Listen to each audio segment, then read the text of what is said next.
घंटी बाजत राम जी आइले आंगना। घंटी बाजत राम जी आइले आंगना। आमा देहु नाय सीसावा जाए के बनावा। आमा देहु नाय सीसावा जाए के बनावा। आमा देहु नाय सीसावा जाए के बनावा। राम कहे के जनम लकी जाइब बनावा। राम कहे के जनम लकी जैब बनावा। आमा करम में लिखल बा जाए के बनावा।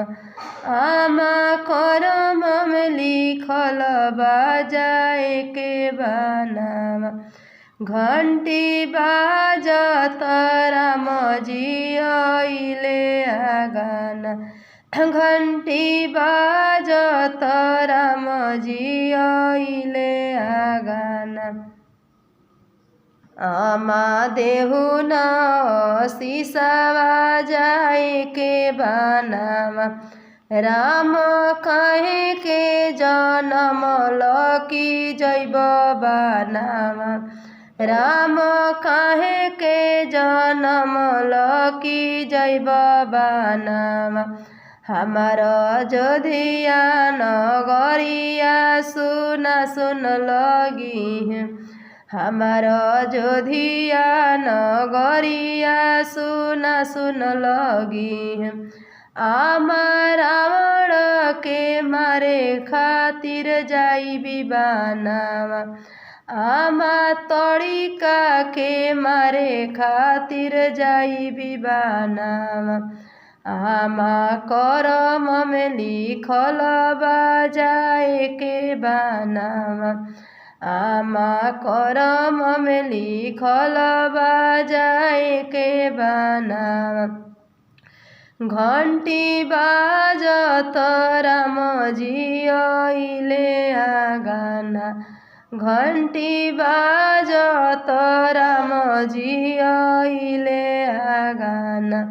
आमा देहु नाय सीसावा जाए के बनावा।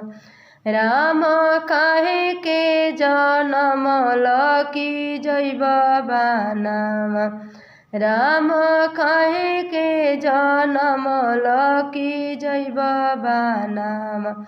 हमार अयोध्या नगरिया सुना सुन लगी है। हमार अयोध्या नगरिया सुना सुन लगी है। अमय हिलिया के तारे खातिर जाइबी बनावा।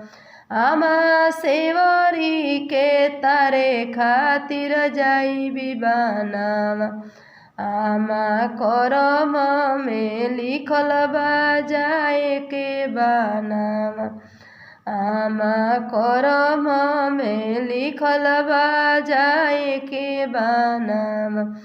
घंटी बाजत राम जी आइले आंगना।